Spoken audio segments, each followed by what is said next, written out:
H&M Homes, brand of trust. 5,000 square feet வாங்கினா 5,000 square feet free.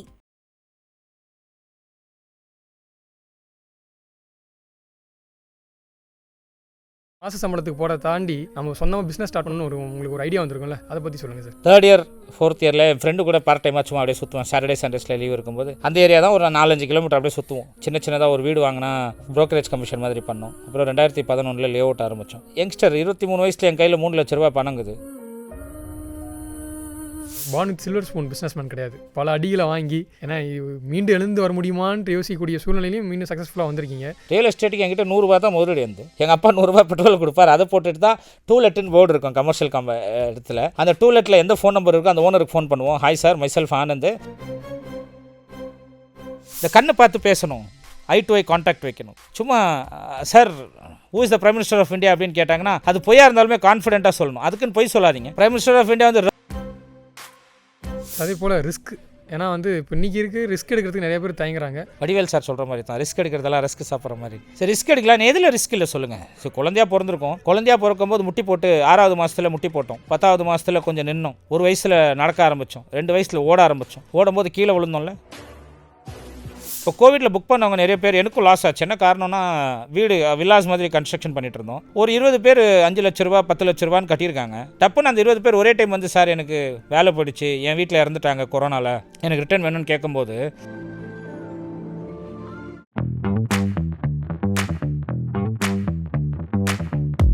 IBC Tamil நேயர்களுக்கு வணக்கம். இன்றைக்கி நம்மளுடைய ஸ்பெஷல் கெஸ்ட் H&M Homesோட ஃபவுண்டர் ஆனந்த்.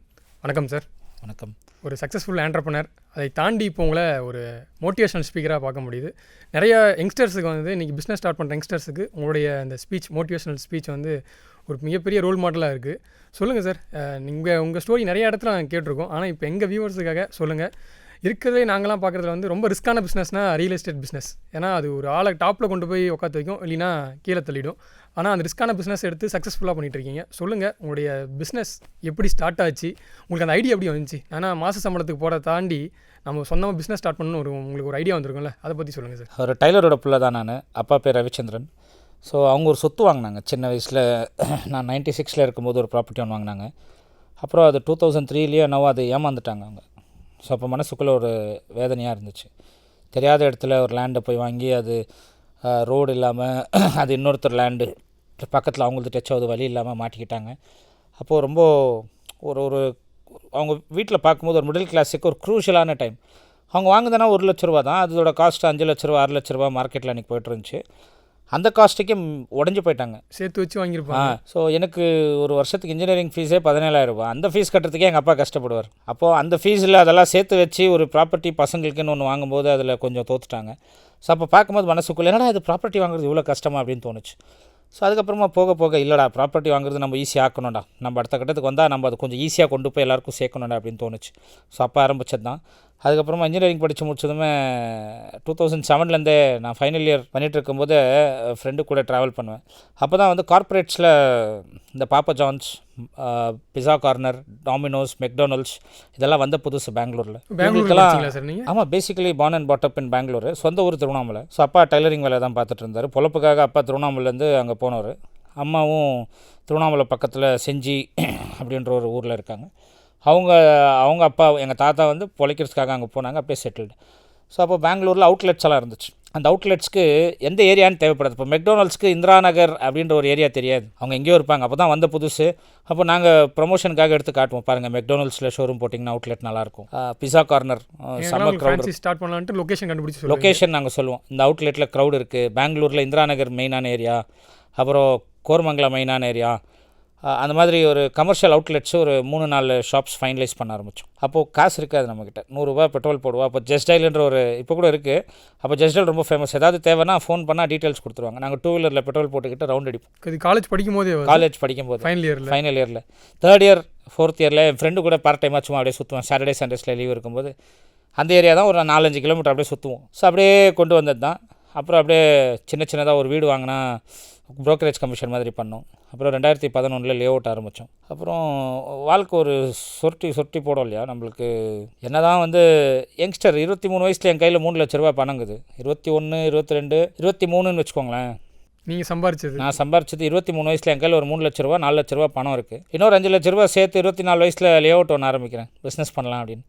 புரோக்கரேஜ் எல்லாம் தாண்டி கையில் நிறைய காசு வருது. அப்போ தெரியாது, அட போடா அப்படின்ற மாதிரி லே அவுட் ஆரம்பித்து அது நல்லபடியாக போச்சு. பட் டப்புன்னு கடன் ஸ்டார்ட் ஆச்சு. ஒரு லேண்ட் ஓனருக்கு வட்டி கொடுக்கணும் அப்படின்னு சொல்லும்போது அங்கத்துலேருந்து வட்டிக்கு அப்படின்னு கோவம் வந்துடும் நம்மளுக்கு. அப்போல்லாம் சின்ன வயசு தானே. எவனா ஒருத்தர் நம்மளுக்கு கேள்வி கேட்டானா, என்னடா அவனுக்கு காசு 20 லட்சம் தானே, அப்படி போன 20 லட்ச ரூபா 10 பைசா வட்டிக்கு வாங்கி வந்து கொடுக்குறது, திமிருணும், தெனாவட்டுணும். எனக்கு பயம் தெரியாது, ரிஸ்க் தெரியாது, சின்ன வயசு அப்படின்னு எடுத்து வந்து கொடுக்க ஆரம்பிச்சு அது வட்டிக்கு வட்டின்னு ஒரு ப்ராஜெக்ட் ஒன்று நம்மளுக்கு ஃப்ளாப் ஆச்சு. ஃப்ளாப் பண்ணும்போது அந்த ஓனர் இறந்துட்டாப்ல. ஆக்சுவலாக நான் இன்றைக்கி தான் உங்களுக்கு ரிவீல் பண்ணுறேன் ஃபஸ்ட் டைம். ஏன்னா ஓனர் இறந்துட்டாங்கன்னா அந்த லே அவுட் லிட்டிகேஷனாக மாறிடும் அப்படின்ட்டுன்னு அவங்க பையனை வர வச்சு அவங்க பையன் மூலியமாக அந்த லேண்டு ஒரு 2 இயர்ஸ் டைம் ஆச்சு.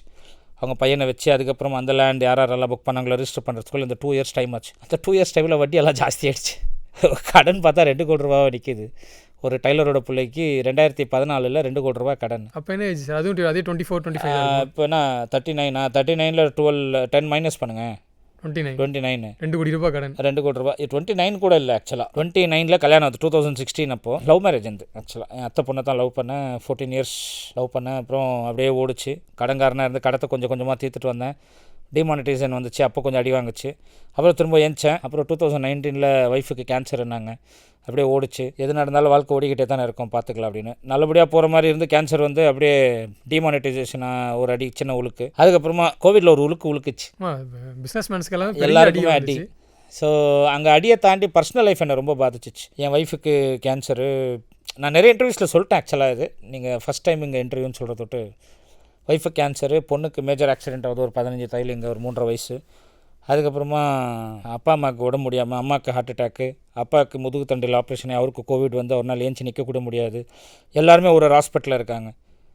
சென்னை ஒய்ஃபு, பொண்ணு திருவண்ணாமலை, அங்கத்துலேருந்து திரும்ப பொண்ணை சென்னை கூட்டுவா, அப்பா அம்மா பெங்களூரு. லாக்டவுனில் வெளியில் எங்கேயும் வர முடியல. ஹேண்டில் பண்ணுறதுக்கு ரொம்ப கஷ்டமாக இருந்திருக்கு. ஆமாம், நான் ஒரு ஆள் தான் இருந்தேன். சைட் பிஸ்னஸும் பார்க்கணும்ல. பிஸ்னஸ் அடி வாங்கிச்சு. 4.5 கோடி ரூபா கடன். யாரெல்லாம் நம்பி விட்டு போனணும் எல்லாருக்குமே ஒரு இது வந்துருச்சுன்னா, அவங்க ஒய்ஃபு கேன்சர் வந்துருச்சு, இதுக்கப்புறமா அவர் ஏன் வர போகிறாரு அப்படின்னு என் கூட இருந்தவங்களாம் நிறைய பேருக்கு தனியாக கம்பெனி ஆரம்பித்தாங்க. ஒரு அனுபவம் தான். நான் முதல்ல குத்திட்டாங்கன்றதை தாண்டி ஒரு பாடமாக தான் எடுத்துக்கிட்டேன். நான் குறை சொல்கிறத நிற்க வச்சுட்டேன். ஒரு மெச்சூரிட்டி வந்துடும்ல, அட போடா அப்படின்னு சொல்லிட்டு குறை. ஒரு ரூபா 2 ரூபா இல்லையா சார்? 4.5 கோடி ரூபா. என்ன பண்ணுறது, எது நடந்தாலும் வாழ்க்கை ஓடிக்கிட்டே இருக்கும்ல. அந்த 4.5 கோடி ரூபா கடன் நம்மளுக்கு கற்றுக் கொடுத்துச்சு. அப்போது இட் மேட் மீ ஸ்ட்ராங் ஆக்சுவலாக. என் ஒய்ஃபுக்கு கொல்லி வச்சுட்டு வரும்போது திரும்பி பார்க்குறேன், என் மேலே ஒரு 17 எஃப்ஐஆர். கஸ்டமர்ஸுங்கெல்லாம் என் மேலே காரி துப்புறாங்க. இவன் ஃப்ராடு கம்பெனி, ஏமாற்றிட்டான், ஃபோன் எடுக்க மாட்டான்னு. நான் அப்போ ஜஸ்டிஃபிகேஷன் கொடுக்க விரும்பலை யாருக்கும். ஃபோன் எடுக்க மாட்டேன் நான். ஒரு 8 months 10 months ஃபோன் எடுக்கல, எதுவுமே ஃபோக்கஸ் பண்ணல. என்னை நம்பி இருந்து பார்த்துக்கோங்கன்னு அவங்கெல்லாம் அவங்களோட தேவைக்காக பணத்தை எடுத்துக்கிட்டாங்க. பட் அவங்களையும் குறை சொல்ல முடியாது. என் சுச்சுவேஷன் சரியில்லை, நான் அவங்கள ப்ளேம் பண்ணுறத விட என் நிலைமை சரியில்லை, என் டைம் சரியில்லைன்னு தான் நான் கொண்டு போனேன். அந்த காலகட்டத்தில் நீங்கள் தான் வில்லனாக இருந்திருப்பீங்க உங்கள் கிளைண்ட்ஸுக்கு. டெஃபினட்டாக. வீட்டிலலாம் போலீஸ்காரங்க வந்தால் என்ன பண்ணுவாங்க, வீட்டுக்கெல்லாம் வந்தாங்க, கம்ப்ளைண்ட் இருக்குது உங்கள் பையன் மேலே 10 லட்ச ரூபா வாங்கிட்டாரு, 5 லட்ச ரூபா வாங்கிட்டாரு, ரிட்டர்ன் கொடுக்க மாட்டாங்க, ரிஜிஸ்டர் பண்ணி கொடுக்க மாட்டாங்க. அதுக்கப்புறமா நம்ம ஆட்டத்தை தொடங்கணும்.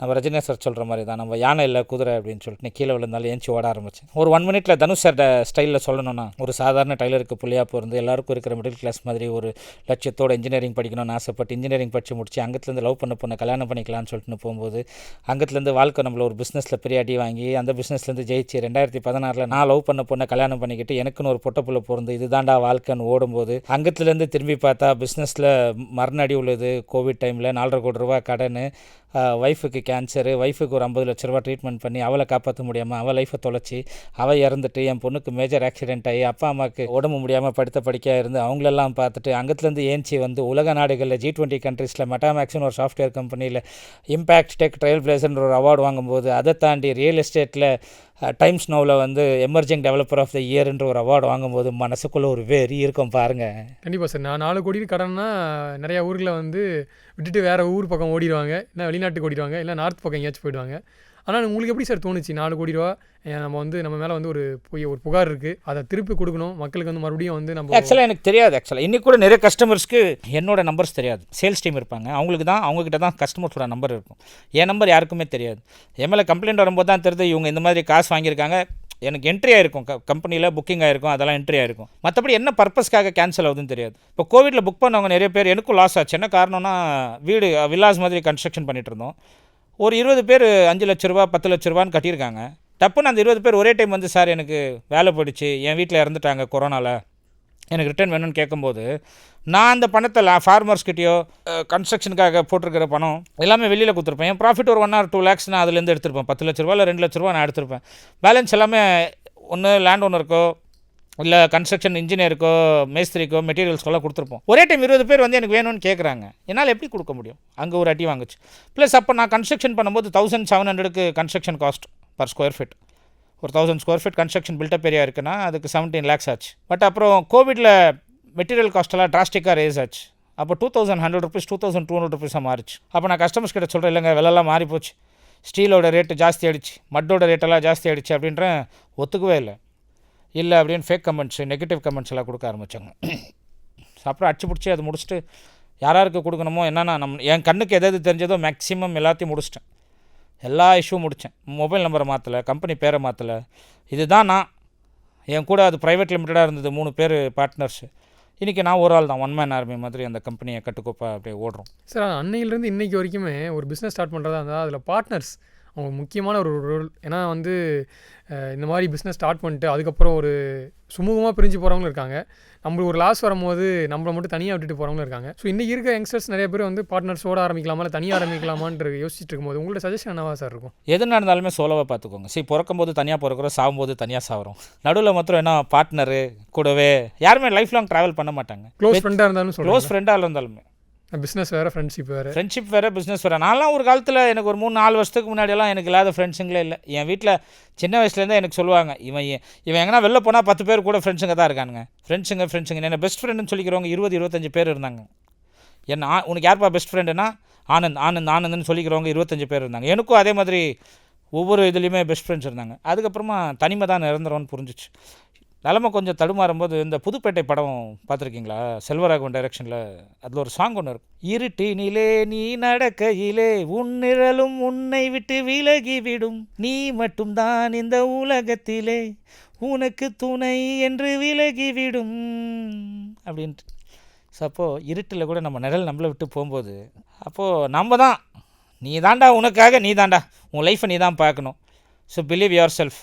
எவனையும் எதுவுமே குறை சொல்லிக்க போகாது அப்படின்ற மாதிரி பார்த்துட்டு தனியாக தான் இருக்கணும். பஸ் கூட வந்து வருவாங்க சஜஷன்ஸ். இப்போ இந்த மாதம் வந்து ராசி பலன் மாறுது, மீன ராசிக்கு அந்த மாதிரி பலன் இருக்குது, கடக ராசிக்கு இந்த மாதிரி பலன் இருக்குன்னா நல்லா சொல்கிறேன் பார்த்துக்கோங்க. இப்போ என்ன எடுத்துக்கோங்க, எந்த மீனராசி. இப்போ என் கூட ஒரு டிஸ்ட்ரிக்டோட பார்ட்னர் இருக்கார். அவர் தான் அந்த பிரான்ச்சை பார்த்துப்பார். அவரோட ராசி வேறு ராசி கடகம். என் பேரில் சொத்து இருக்காது. லேண்ட் ஓனர் நீங்கள், நான் அக்ரிமெண்ட் தான் போட்டிருப்பேன் என் பேரில், கம்பெனி பேரில். ஆனால் லேண்ட் ஓனர் நீங்கள் தான். உங்களோட டைம் நல்லாயிருக்கும். ஸோ அப்போது இங்கே மீன ராசிக்கு நேரம் சரியில்லைன்றலாம் நான் நம்ப மாட்டேன். இங்கே நம்ம முன்னோர்கள் என்ன சொல்லியிருக்காங்கன்னா எண்ணம் போல் வாழ்க்கை தான் சொல்லியிருக்காங்க, ஜாதகம் போல் வாழ்க்கைன்னு சொல்லவே இல்லை. புரியுதா? அப்போது நம்மளோட எண்ணங்கள் தான் நம்மளோட வாழ்க்கையை பிரதிபலிக்குதுன்னு புரிஞ்சிக்க ஆரம்பிச்சு. இந்த ஜோசியம், கை ஜோசியம், நாடி ஜோசியம் எல்லாத்தையும் பார்க்குறாங்க. இன்றைக்குமே கிளி எடுத்துக்கிட்டு கிளி ஜோசியம் தான் கொண்டு வராங்களா? அவங்க ஒரு ஆடி கார்லேயோ ஒரு BMW கார்லேயோ வரலாம் இல்லையா? இப்போ பெரிய செலிபிரிட்டிஸ் பார்க்குற ஆட்கள் எப்படி லாவிஷாக இருக்காங்களா, அந்த மாதிரி எல்லா ஜாதகம் பார்க்குறவங்களும் அவங்க ஜாதகம் லைஃப்பை மாற்றிக்கணும் இல்லையா? இப்போ ஜோசியக்காரங்க மற்றவங்களாம் பார்த்து சொல்கிறீங்க, உங்களுக்கு உங்கள் லைஃப்பை பற்றி தெரியுமா?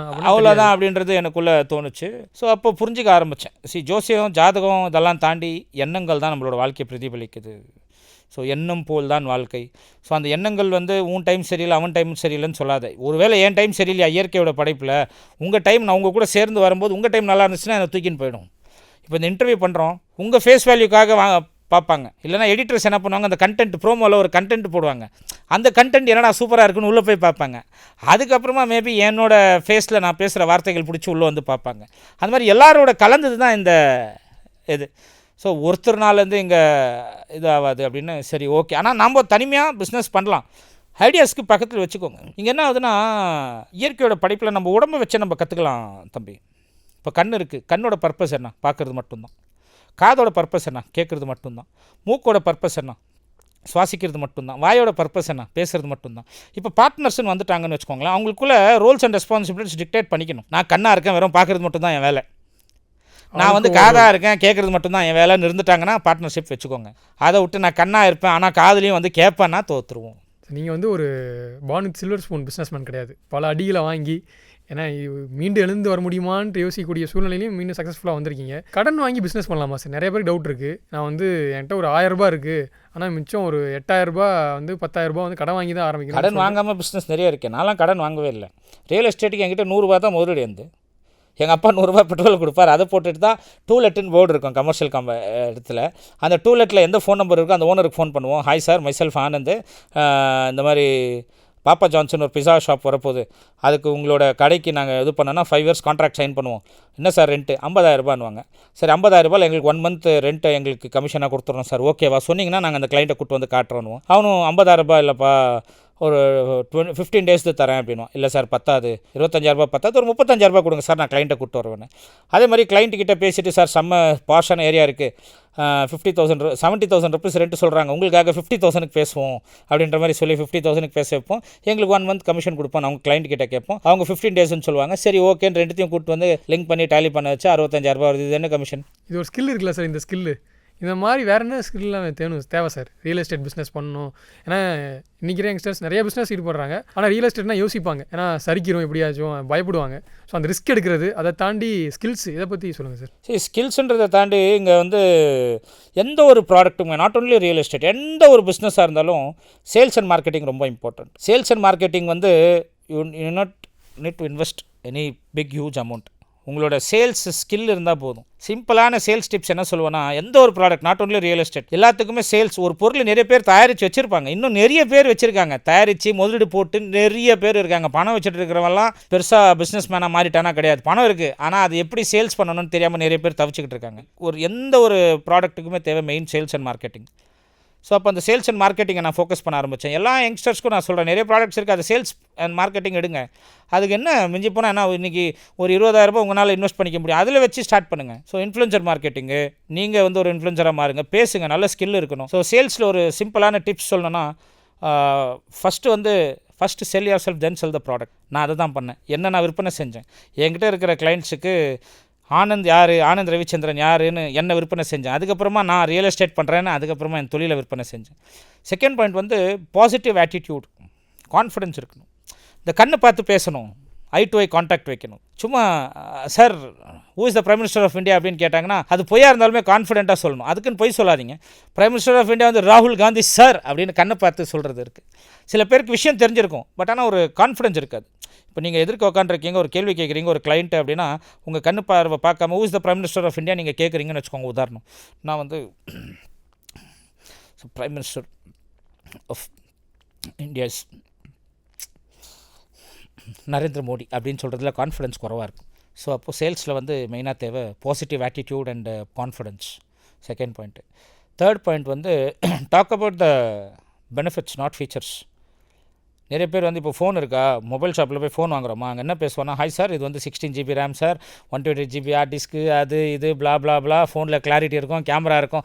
இதெல்லாம் தாண்டி சதுரங்க வேட்டை படத்தில் சொல்லுவான் பாருங்கள், ஒருத்தர்கிட்ட ஏமாற்றணுன்னா அவனோட ஆசையை தூண்டணும்னு. நான் ஏமாத்துறதுக்கு ஆசையை தூண்ட சொல்லலை, லாபத்தை சொல்கிறேன். சார் இந்த ஃபோனில் 10 மூவி பார்க்குற மாதிரி ஒரு ஸ்பேஸ் இருக்குது சார் அப்படின்னு நான் ஆசையை தூண்டுங்க. இந்த ஃபோனு யூஸ்வலாக மற்ற ஃபோன் 5 வருஷமாக இருக்கும் சார், இது 7 வருஷமாக இருக்கும் சார் அப்படின்னு சொல்லுங்கள். ஒரு 2 வருஷமாக இருக்கும் சார் இந்த ஃபோனு, எங்கள் கம்பெனி வந்து 3 வருஷமாக இருக்கும் சார் அப்படின்னு அந்த டாக் அபவுட் த பெனிஃபிட்ஸ், லாபம் கொடுக்கக்கூடிய ஒரு விஷயத்த பேசுங்க அப்படின்னு.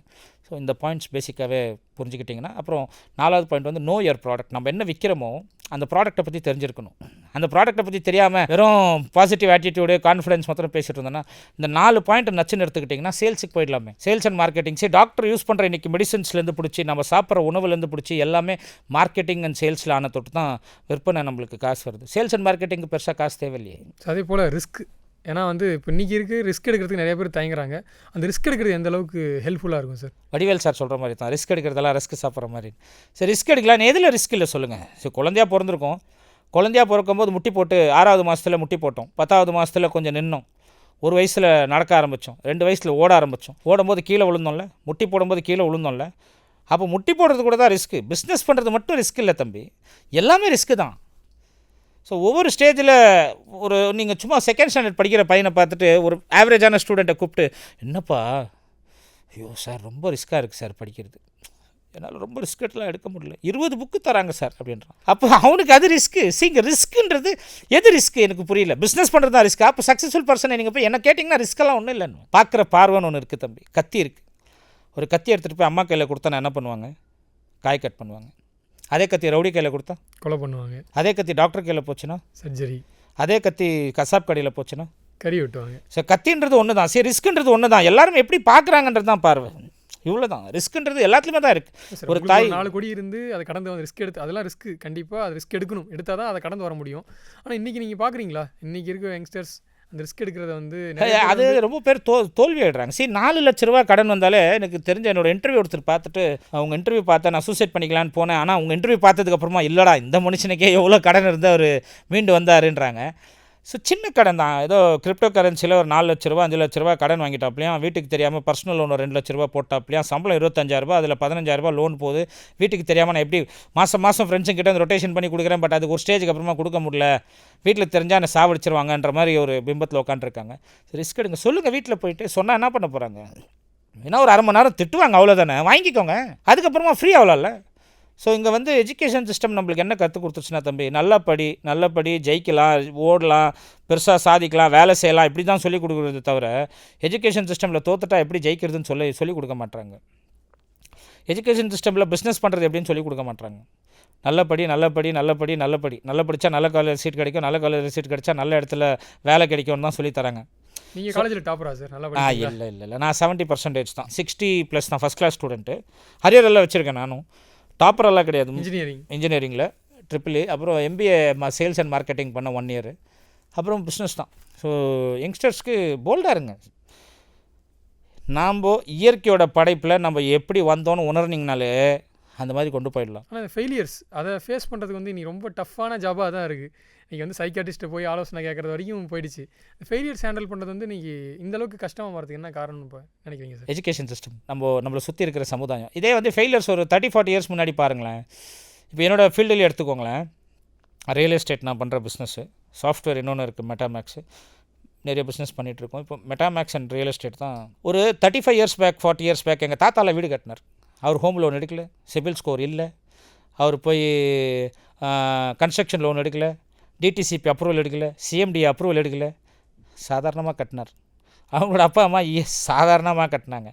இன்றைக்கி எப்போது எஜுகேஷன் சிஸ்டம்குள்ளே இந்த ரூல்ஸு ரெகுலேஷன்ஸ், இந்த அப்ரூவலு, டிடிசிபி, ரெரா, இப்போ தான் வந்துச்சு இதெல்லாம். இதுக்கு முன்னாடி அப்போ ஸ்ட்ரெஸ்ஸுன்ற வார்த்தை இல்லைல்ல. ஸோ அந்த எஜுகேஷன் சிஸ்டம் கார்ப்பரேட்டுன்னு ஒரு பெரிய விஷயம் வந்ததுமே 10,000 ரூபா ஃபோனுக்கு நீங்கள் என்றைக்கு லோனுன்னு சொல்லிட்டு இஎம்ஐன்னு நம்மள ஒரு கட்டமைப்பு ஒரு பிம்பத்தை கொடுத்தானோ ஸ்ட்ரெஸ்ஸு, பயம் இதெல்லாம் ரொம்ப அதிகமாக வர ஆரம்பிச்சிருச்சு. ஸோ அது இருக்கக்கூடாது. அதே போல் நீங்கள் சஜஸ்ட் பண்ணுறது என்னென்னா இஎம்ஐ இல்லை லோன் போட்டு வீடு வாங்காதீங்கன்னு பண்ணுறீங்க. ஆனால் ஒரு மிடில் கிளாஸோட கனவு அதை தானே இருக்கும். இப்படியாச்சும் நம்ம லோன் போட்டாச்சும் கனவு இல்லை சார் தம்பி. நான் என்ன சொல்கிறேன்னா, சாப்பிட்றது கனவா, இல்லை துணி போட்டுக்கிறது கனவா? So basic needs. நான் ஸ்கூலில் படிக்கும்போது வாட் இஸ் எ பேசிக் நீட்ஸ்னால் ஃபுட்டு, ஷெல்டரு, கிளாத்திங்னுவாங்க. இது பேசிக் நீட்ஸு. கமர்ஷியல் ஆக்கி விட்டாங்க. இப்போ இயற்கையோட படைப்பில் ஒரு குருவி எடுத்துக்கோங்களேன். குருவி வந்து வீடு கட்டுது. அதோட லைஃப் ஸ்பேன் உதாரணம் ஒரு 5 வருஷம் வாழுதுன்னு வச்சுக்கோங்க. எனக்கு தெரில எத்தனை வருஷம் எக்ஸாக்டாக, ஒரு எக்ஸாம்பிள் சொல்கிறேன். 5 இயர்ஸ் வாழுதுன்னா அது வீடு கட்டுறதுக்காக ஒரு 1 வீக் தான் இல்லை 3 days தான் டைம் எடுக்கும். சும்மா அப்படியே யதார்த்தமாக போவோம். அதுக்கு என்ன தேவையோ சாப்பிட்டு முடிச்சுட்டு அப்படியே எடுத்துகிட்டு வந்து கூடு கட்டும். இலைங்க, இந்த சின்ன ஸ்டெம்ஸ் அது இதெல்லாம் தூக்கின்னு வந்து கூடு கட்டும். அதுக்கு என்ன ஸ்ட்ரெஸ்ஸு இதெல்லாம் வரலையே. அப்போ மனுஷனோட லைஃப் ஸ்பேனை ஒரு இன்றைக்கி 60 வருஷம் வாழ்கிறான்னு வச்சுக்கோங்களேன். அதில் 25 வருஷம் அவன் லோன்லேயே போகிறான். 20 வருஷம் 21 வயசு வரைக்கும் படித்தான். பிள்ளைங்களை கரை சேர்க்கணும், ரிட்டையர்மெண்ட்டுன்னு சொல்லிட்டு இப்படியே போகுது. வாழ்க்கை சத்து போகுது. இதுவும் எல்லாம் வாழ்க்கை சார். நீங்கள் இருக்கிற நிறைய பில்டர்ஸ் வந்து அவங்க அட்வர்டைஸ்மெண்ட் கொடுக்குறது, மார்க்கெட்டிங்கே அப்படி தானே இருக்குது. சொந்த வீடு வாங்குங்க. நானும் சொல்கிறேன், சொந்த வீடு வாங்குங்க. அது கனவில்லை. கையில் எவ்வளோ காசு இருக்குது அதுக்கு தகுந்த மாதிரி வாங்குங்க. கடன்காரனா ஏன் தம்பி வாங்கணுன்ற இப்போ உங்களுக்கு புரிகிற மாதிரி சொல்கிறேன் பாருங்கள். இது எந்த ஏரியா? சென்னையில் வளசரவாக்கம். நீங்கள் சொல்லுங்கள், ஒரு ஸ்கொயர் ஃபீட் எவ்வளோ இருக்கும்? எனக்கு தெரிஞ்சு ஒரு செட்டது இல்லை சார். ஆவரேஜாக ஒரு 10,000 rupees per ஸ்கொயர் ஃபீட் சொல்லலாமா ஜென்ரலாக? அப்போது ஒரு 1200 ஸ்கொயர் ஃபீட் வந்து 1.2 crores. அதுக்கு நான் கன்ஸ்ட்ரக்ஷன் காஸ்ட் ஒரு 50 லட்ச ரூபா போட்டு 1,70 லட்ச ரூபாய்க்கு கிரவுண்ட் ஃப்ளோர் ஃபர்ஸ்ட் ஃப்ளோர்னு வீடு கட்டுறேன். 1,70 லட்ச ரூபா. இங்கே வாடகைக்கு வரேன்னு வச்சுக்கோங்க. ஒரு வீட்டுக்கு வளசரவாக்கமில் வாடகை என்ன இருக்கும்? டபுள் பெட்ரூம் ஆல் கிச்சன் ஒரு 15,000 ரூபாயிலிருந்து ஸ்டார்ட் ஆகும். 15,000 ரூபா இல்லை 25,000 ரூபா வச்சுக்கோங்க. லாவிஷா கீழே ஒரு வீடு கட்டுறேன், 25,000 ரூபா வாடகை. மேலே ஒரு வீடுக்கு 25,000 ரூபா வாடகை. 50,000 ரூபா தான். நான் 2 வீடு எடுத்தேன்னா 50,000 ரூபா தான் வாடகை கட்டுறேன். கீழே நான் தங்கிக்கிறேன், மேலே எங்கள் அண்ணன் ஃபேமிலி எல்லாம் தங்கிக்கிறாங்க. 50,000 ரூபா தான் வாடகை ஆகுது. இதே வீடை நான் வாங்குறேன்னு வச்சுக்கோங்க. 1.7 crores. அதுக்கு நான் ஒரு கையில் ஒரு குறைஞ்சது ஒரு 30 to 40 lakhs டவுன் பேமெண்ட் வச்சுருக்கணும். மிச்சம் வந்து 1.4 crores கிட்ட நான் இஎம்ஐ வாங்குகிறேன். அதுக்கு 1.4 crores எனக்கு இஎம்ஐ வந்து 1.4 lakhs கிட்ட கட்ட வேண்டியது வருது for the period of 20 years. அப்போ நான் கட்டுற இஎம்ஐ 1,40,000 இங்கே வாடகைக்கு நான் எடுத்தாலும் 50,000 தானே வருது. 2 ஃப்ளோர் எடுத்தாலுமே நான் வாடகை கட்டிட்டு போகலாமே. 1.4 lakhs யாருக்காக நம்ம சாட்டிஸ்ஃபை பண்ணுறோம்? இந்த சொசைட்டிக்காக சொந்த வீடு இருக்குன்னு பீத்திக்கிறீங்களா? அப்போ நீங்கள் சொந்த வீடு இருக்குன்னு பீத்திக்கிறீங்கன்னா செங்கல்பட்டு சைடில் போங்க. உங்களோட 50,000 வாடகையா 50,000 இஎம்ஐ கட்டுற மாதிரி உங்கள் கையில் கரெக்டாக இருந்துச்சுன்னா சூப்பராக போங்க. ஒரு பீரியடில் நம்ம கட்டுற வாடகையும் நம்ம கட்டுற இஎம்ஐயும் ஒன்றா இருந்துச்சு தம்பி. இப்போ 10,000 rupees ரெண்ட்டு 2,000 3,000 எக்ஸஸாக இருக்கும். 12,000 13,000 வாடகை இருந்துச்சுன்னா அப்படி போனால் நான் 2011 நான் ப்ராப்பர்ட்டி வாங்கும்போது அவ்வளோதான் இருந்துச்சு. நான் வாங்கின ப்ராப்பர்ட்டி வந்து 18 லட்ச ரூபா ஊடியில் பெங்களூரில். அதுக்கு வாடகை 17,000 வந்துச்சு. நான் வாங்கின இஎம்ஐக்கு 18,000 லோனில் 15,000 இஎம்ஐ கட்டுவேன். 17,000 வாடகை வந்துச்சு தம்பி. அப்போ ப்ராப்பர்ட்டி வாங்கணும்னு தோணுச்சு.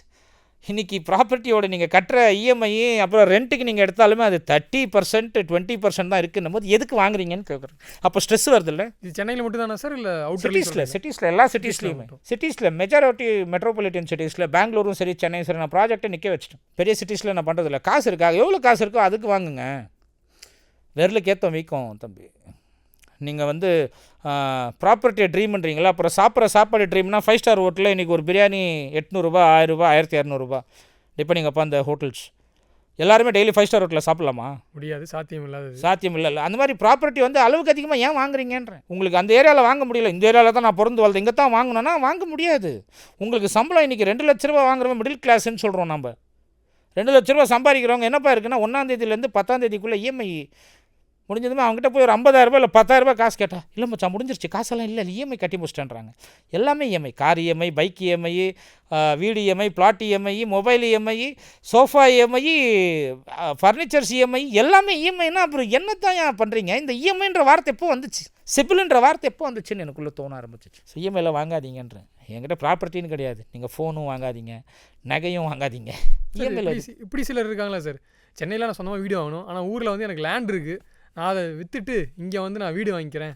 அப்படி கடன் இல்லாமல் வாங்குங்க. கடன் இப்போ அந்த ஊரில் நீங்கள் போவே இல்லை. ஊருக்கு நான் போகிறதே இல்லைனா இடம் இருக்குது. அந்த ஊருக்கு எதுவுமே நான் போகிறதே இல்லை. சும்மா இடம் 10 வருஷமாக இருக்குன்னா அந்த நிலத்தை விற்றுருங்க. விற்றுட்டு உங்களுக்கு தேவையான காசு எவ்வளோ இருக்கோ வாங்கிக்கோங்க.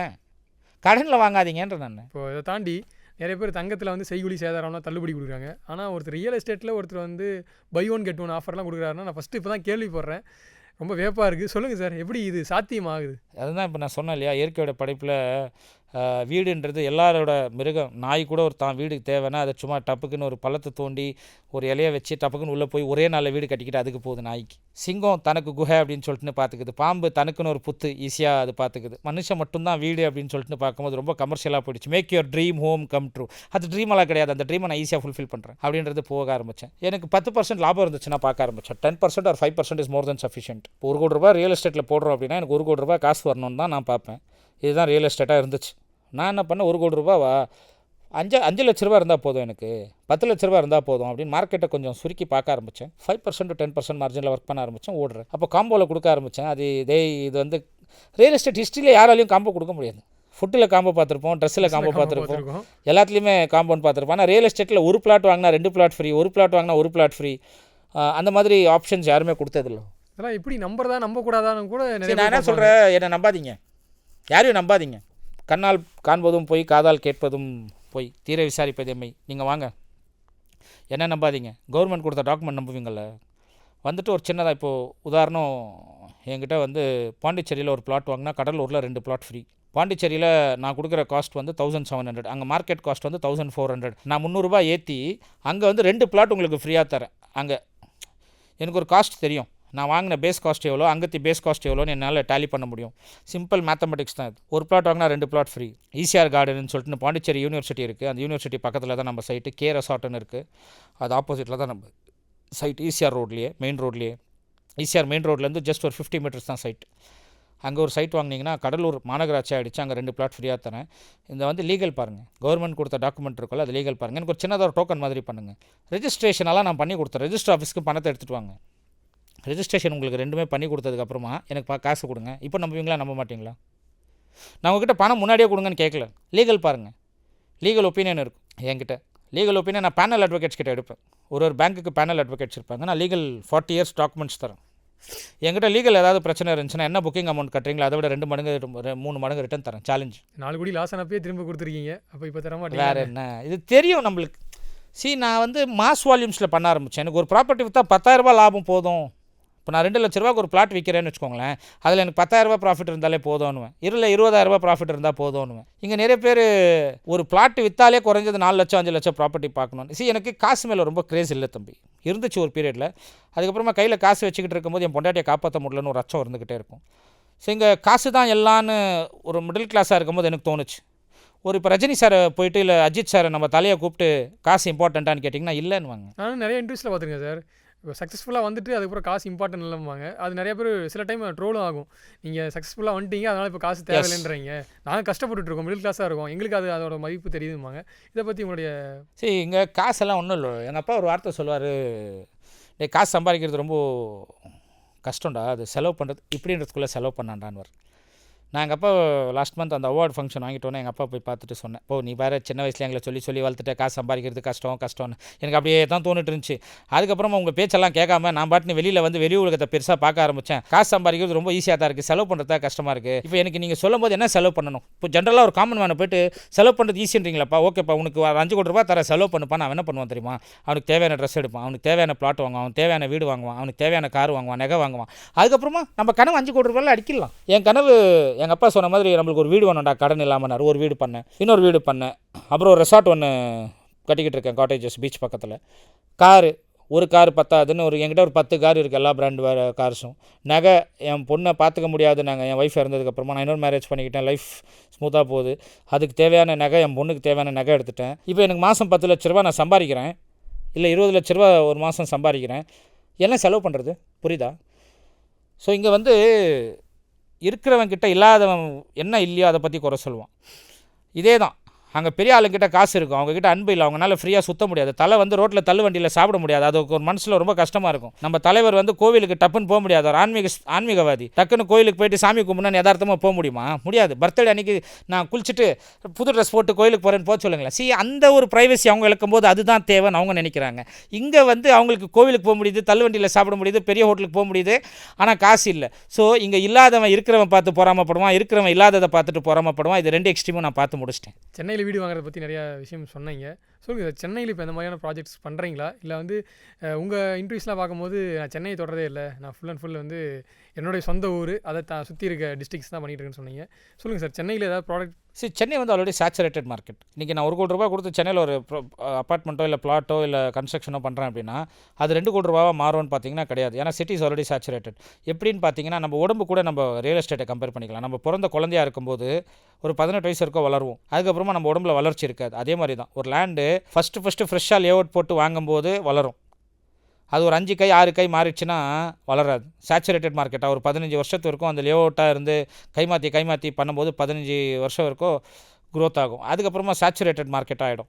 இது வந்து எல்லா ஊர்லேயுமே இருக்குது. இப்போ திருவண்ணாமலைன்னு எடுத்துக்கிட்டிங்கன்னா திருவண்ணாமலையிலேருந்து கோவிலேருந்து சுற்றி ஒரு 3 கிலோமீட்டர் சேச்சுரேட்டட் மார்க்கெட். நீங்கள் 5வது கிலோமீட்டரு 4வது கிலோமீட்டருக்கு தாண்டி வந்தீங்கன்னா அங்கே developing area.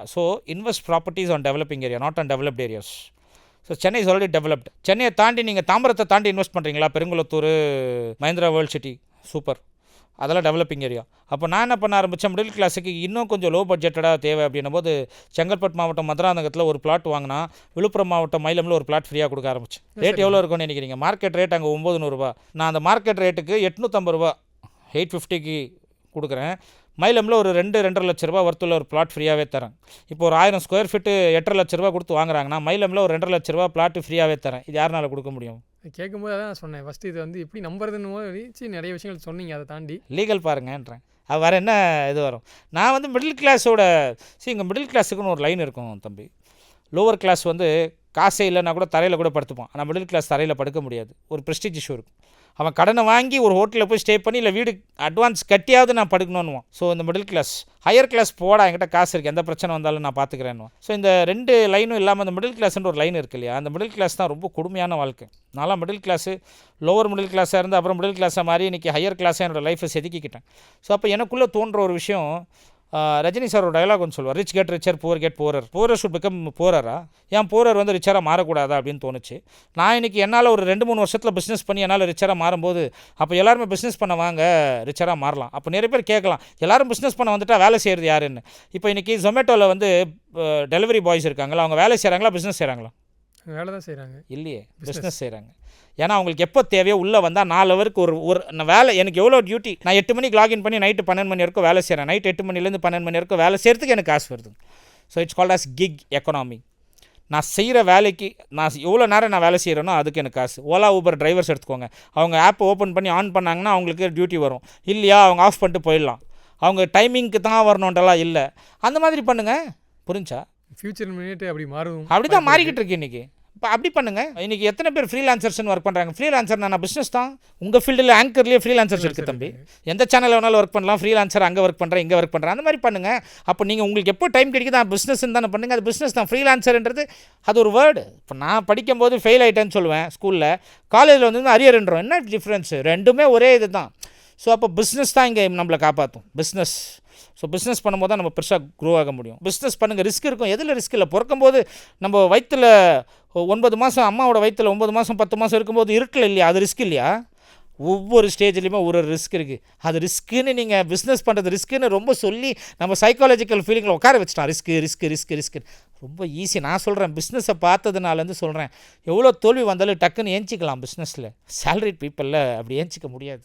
So business is the best option. கண்டிப்பாக சார். ஒரு டெய்லரோட மகன் வாழ்க்கையில் பல அடிகளை வாங்கி, பிஸ்னஸ்லையும் பல அடிகளை வாங்கி, இன்றைக்கி வந்து இந்த அளவுக்கு சக்ஸஸ்ஃபுல்லாக வந்து உட்காந்து நிறைய விஷயங்களை பேசியிருக்கீங்க. இது கண்டிப்பாக இன்றைக்கி இருக்கக்கூடிய யங்ஸ்டர்ஸுக்கு ஒரு ரியல் எஸ்டேட் பிஸ்னஸை தாண்டி லைஃப்ஸுக்கு தேவையான நிறைய விஷயங்களை சொல்லியிருக்கீங்க. கண்டிப்பாக இன்னும் நிறைய விஷயங்கள் பேசலாம். பேசிகிட்டே இருந்தால் நமக்கு இந்த டைம் மட்டும் பத்தாது, இன்னும் நிறைய டைம் தேவைப்படும். கண்டிப்பாக சார், நேரம் ஒதுக்கி பல விஷயங்களை ஷேர் பண்ணிட்டீங்க. Thank you for time sir. Thank you. Terranum Homes, brand of trust. 5,000 square feet வாங்கினா 5,000 square feet free.